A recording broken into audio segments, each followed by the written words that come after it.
La famille, rebonsoir, que la paix soit sur vous. Je vous laisse vous connecter, je vois que dinguerie, je pensais que le live a été diffusé, que le live a été effacé, alors qu'il y a quand même beaucoup de choses qu'on a dit à l'intérieur de ce live. Et c'est vous, en fait, par vos messages, qui m'avez dit, mais le live n'est pas là, j'ai pété un câble. Donc on va refaire et on va essayer d'en profiter pour être le plus synthétique, même si je pense que l'essentiel avait été dit, mais on va essayer d'être le plus synthétique là dans le propos. Le drame qui s'est déroulé, on l'a tous vu, c'est pas le premier, c'est l'un des plus violents, l'un des plus barbares. C'est la seule chose qui diffère entre le passé et maintenant, c'est que maintenant on a les images. Donc comme on a les images, forcément, le choc est d'autant plus grand. La colère de beaucoup d'entre nous va dans tous les sens. Chacun va agir en fonction de sa ligne. Certains, ça va être, oui, on s'attaque à l'un, l'autre, on s'attaque à l'autre. Le résumé de la situation, il est pourtant malheureusement dramatiquement simple et concret.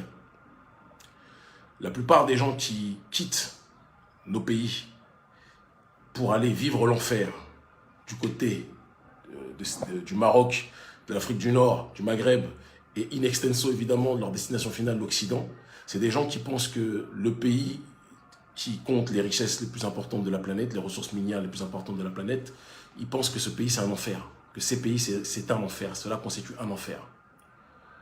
Et vous savez pourquoi? Parce qu'on a des dirigeants africains qui, lorsqu'ils accèdent au pouvoir, au lieu de songer à développer nos pays, sont dans la plupart des cas dans une logique de tout faire pour s'enrichir, de tout faire pour détourner les fonds, de tout faire pour être dans le népotisme, dans la corruption endémique et de, bien évidemment, suivre les accords de coopération de l'oligarchie d'Occident en étant en adéquation et en harmonie, très important ce que je dis, avec les accords de Bretton Woods, évidemment. Et donc, on a une population issue des sols et des terres les plus riches qui finit par, une partie en tout cas, qui finit par être dans un processus de clochardisation, d'accord, et d'aller vers l'Occident pensant trouver un paradis qu'elle ne trouvera pas sur son sol. Les premiers des responsables, ce sont nos dirigeants africains. Et c'est pour ça que je souris souvent, de manière tragique, quand j'entends certains, heureusement ce n'est pas la majorité, une minorité, qui vous disent qu'Émi, il faut respecter les dirigeants africains, ce sont nos aînés. Pauvres de vous. On nous parle du terrorisme de Boko Haram. Le plus grand terrorisme que je connais, c'est la corruption endémique à la tête de nos États. C'est la soumission de nos dirigeants africains aux intérêts de l'oligarchie d'Occident. Ça, c'est les plus grands terroristes que je connaisse. Ils tuent plus de gens que Boko Haram. Ils tuent plus de gens que les mouvements, entre guillemets, terroristes dont on parle, qui sont des mouvements terroristes, hein, attention, et que nous vomissons de toute notre âme. Mais les premiers problèmes de notre continent, ce sont nos dirigeants africains. Et donc, quand nous nous battons pour bouger ces dirigeants, que ceux qui ne comprennent pas l'urgente nécessité de lutter contre ces derniers se taisent un peu et aillent de côté. Si vous n'êtes pas prêts à lutter contre eux, ayez au moins la pudeur de nous permettre de lutter contre le néocolonialisme, dont ils sont les premiers représentants. Parce que ces gens-là sont morts, parce que nos dirigeants leur font vivre un enfer.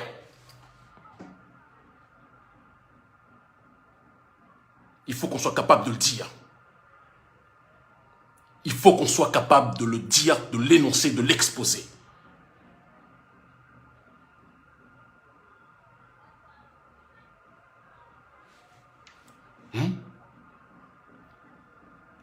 On a l'Union africaine, des dirigeants qui sont capables d'aller mendier le blé, alors qu'on a du sorgho, on a toutes les farines possibles sur le continent africain, on a toutes les céréales possibles sur le continent africain. Vous allez mendier le blé comme des clochards vis-à-vis de Zelensky et de Poutine. Vous voulez que je vous dise quoi? Vous cherchez le problème principal de nos États. Le problème principal de nos États, c'est nos dirigeants africains. C'est Macky Sall, c'est Alassane Dramane Ouattara, c'est Sassou Nguesso, c'est Faure Gnassingbé. Ce sont tous ces dirigeants-là qui font vivre un enfer à nos populations, qui détournent les fonds, qui disent que nos pays sont pauvres alors qu'ils sont milliardaires à la tête de nos États. C'est ça le véritable problème qui fait qu'on a des gens qui meurent comme ça au Maroc et qui sont abattus comme des chiens par une police prétendument humanisée marocaine qui en réalité est dans la violation, dans le crime contre l'humanité les plus caractérisés, comme s'ils avaient ça dans leur sang.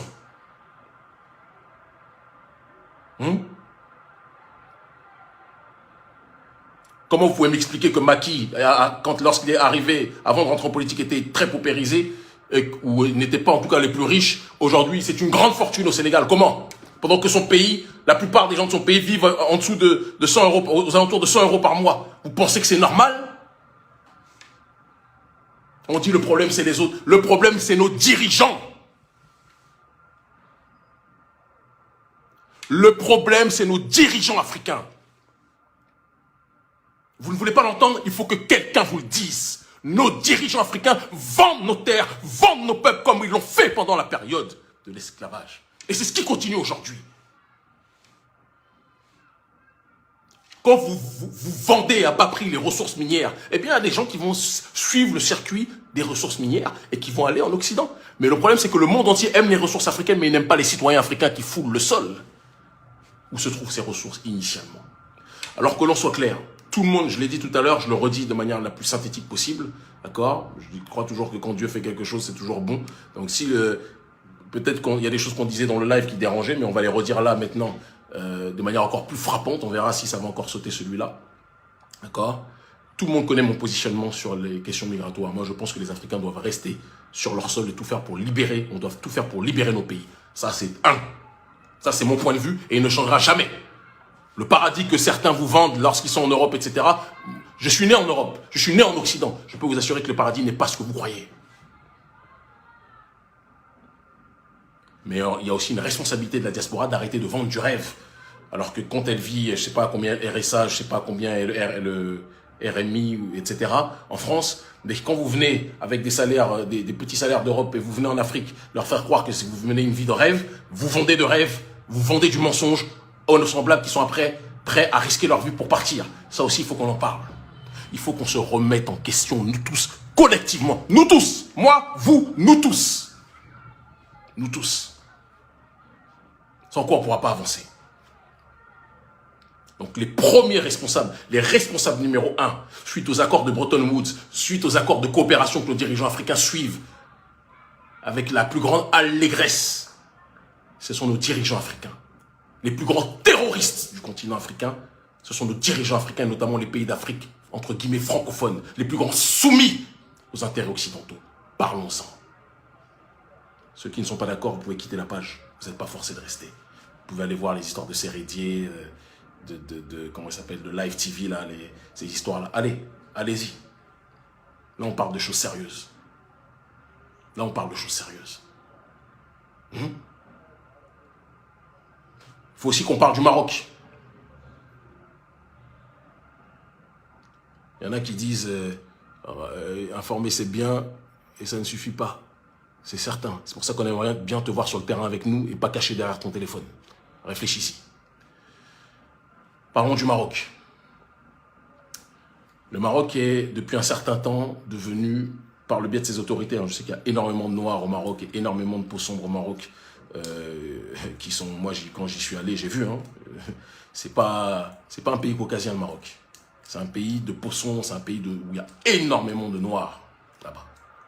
D'accord? Mais les autorités marocaines sont devenues les gendarmes de l'Union européenne depuis trop longtemps chez nous. Il faut aussi qu'on en parle. Or, vous ne pouvez pas suivre à la fois l'Union européenne, vous présenter comme un pays qui veut créer des investissements pour le continent africain, alors qu'en réalité, vous êtes le cheval de Troie de l'Union européenne à l'intérieur du continent. Tôt ou tard, il faudra choisir. Boire ou conduire, il faut choisir. Il faut choisir. C'est l'un ou c'est l'autre. Dans le même temps, vous êtes les meilleurs amis d'Israël. Moi, je ne comprends pas trop. Entité coloniale qui persécute vos semblables. Ça, à la limite, vous faites ce que vous voulez. Hein. Si vous pensez que c'est bon. Moi, je ne trouve pas ça très normal, mais bon. Donc, vous êtes la petite amie d'Israël. Vous êtes le gendarme, le chien de garde de l'Union européenne. Gouvernement marocain, il va falloir vous regarder dans une glace aussi. Et si mon frangin, notre frère, Maître Gims ne le dit pas, nous, on va vous le dire. Il faut vous regarder dans une glace. Donc nous appelons, je le dis très clairement, au boycott de la compagnie Royal Air Maroc. Certains disent oui, mais il n'y a que... Non, non, arrêtez de faire les idiots, il n'y a pas que Royal Air Maroc, il y a Ethiopian Airlines, qui est une compagnie extraordinaire. D'accord? Il y a Askai, il y a Air Côte d'Ivoire. Quoi que je pense de Draman Ouattara, il y a Air Côte d'Ivoire, qui est une très bonne compagnie aussi. Des compagnies africaines intérieures, internes, il y en a. À des bons prix aussi, il y en a. D'accord? Il y a Kenyan Airlines, qui est une compagnie extraordinaire aussi. Il y a plein de compagnies subsahariennes qui font un travail extraordinaire. Il y en a plein. Arrêtez vos histoires de oui, il n'y a que Royal Air Maroc. Vous aussi, là, si vous ne voulez pas être respecté, faites ce que vous avez à faire. Mais nous, on vous le dit. À un moment donné, il faut faire des choix de vie. Il faut prendre des décisions. Tant que le gouvernement marocain continuera d'être la prostituée politique, je le dis et je le répète, ce n'est pas une insulte, la prostituée politique de l'Union européenne, il faudra que nous autres soyons dans une dynamique de boycott.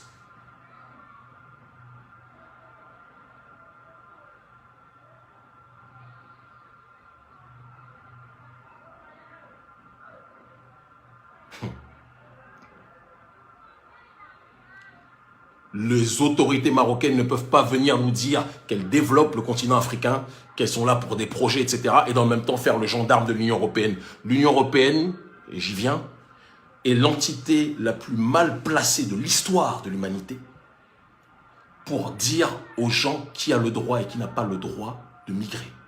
Ce sont les Européens qui sont partis aux quatre coins du monde faire un tourisme meurtrier, un tourisme génocidaire aux quatre coins du monde. Nous, quand on voyage, quand les Africains voyagent, circulent dans le monde, c'est pour découvrir le monde, c'est pour travailler, c'est pour... Mais l'Union européenne, qui est l'oligarchie occidentale, lorsqu'ils ont voyagé dans le monde, c'était pour génocider les peuples. Donc vous-même, vous avez migré partout. Vous êtes les plus mal placés de la planète, même de l'univers, pour dire aux gens s'ils ont le droit de voyager ou pas. La question migratoire africaine, intramigratoire ou extramigratoire, c'est du domaine des débats internes entre Africains et Afrodescendants. Moi, je fais partie de ceux qui pensent qu'il faut qu'on arrête de voyager dans des pays qui nous sont hostiles. Je le pense profondément. Mais ce n'est pas à vous, occidentaux, de dire si les Africains ont le droit de voyager. Vous n'avez aucun droit. Que ce soit clair. Aucun. Donc moi, je dis que tant que le royaume chérifien continuera de se comporter comme le chien de garde des Européens sur les questions migratoires et autres, il faut appeler au boycott. Boycott de Royal Air Maroc. Clairement et simplement, je l'affirme. Et à partir de maintenant, ceux qui prendront Royal Air Maroc en disant « Ouais, mais ils font des bons prix », vous faites ce que vous voulez. C'est de votre responsabilité. Moi, je sais qu'il y a des compagnies exceptionnelles, Ethiopian Airlines, Askai, Air Côte d'Ivoire, Kenyan Airlines, etc., qui sont des compagnies très sérieuses, rigoureuses, extraordinaires. Et que souvent, beaucoup de subsahariens boycottent. Parce que la vérité, c'est que quand c'est des compagnies de noirs, certains noirs les boycottent, préfèrent être dans d'autres compagnies en disant que c'est plus sûr. Ça aussi, il faut qu'on en parle.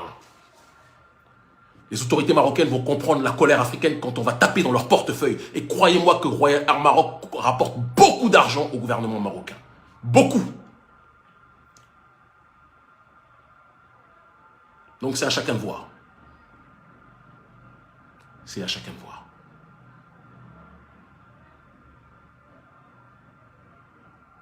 Si vous ne voulez pas vous faire respecter, continuez. Continuez à alimenter économiquement des gens qui vous méprisent. Je parle des autorités, hein, je n'essentialise pas à tous les gens là-bas. Il y a des gens, j'en ai vu qui sont bons, il y a des gens qui sont mauvais, comme il y a des noirs qui sont très mauvais, des noirs qui sont très bons. Voilà, la bonté n'est pas d'un côté d'une couleur de peau. Mais il faut quand même qu'on soit capable de dire que la négrophobie, elle est endémique dans les pays du Maghreb. Il faut aussi qu'on soit capable de le dire en toute simplicité. Qui est fou? Qui va avoir peur de dire ça? Moi, je ne fais pas partie des gens qui vont le dire derrière un clavier, je le dis à visage découvert. Et à chaque personne qui me voit, qui me reconnaît dans la rue, maghrébin, africain ou autre, je dis un problème de négrophobie réel dans les pays du Maghreb. Il faut aussi qu'on puisse être capable de le dire. Mais dans le même temps, il faut aussi qu'on soit capable de dire que les Noirs entre eux, il suffit de voir ce qui se passe entre le soldat de l'oligarchie apatride occidentale, Paul Kagame en RDC et le Congo, les Noirs entre eux aussi, on manque beaucoup d'amour entre nous. Il faut qu'on soit capable de le dire. Hein? On manque profondément d'amour entre nous. Oui, tel peuple ne nous aime pas, tel peuple ne nous aime pas, tel peuple. Est-ce que nous, on s'aime entre nous? Est-ce que nous, on s'aime entre nous? Le peuple le plus pacifique vis-à-vis du reste de l'humanité, mais qui se fait le plus la guerre à l'intérieur de ses frontières. Dès que quelqu'un émerge, certains essayent de le poignarder. Ça aussi. Vous pensez que ce qui se passe à l'extérieur n'est pas la manifestation de notre réalité intérieure? On est traités comme des sous-hommes parce que nous-mêmes, on se déshumanise entre nous. On se déteste entre nous.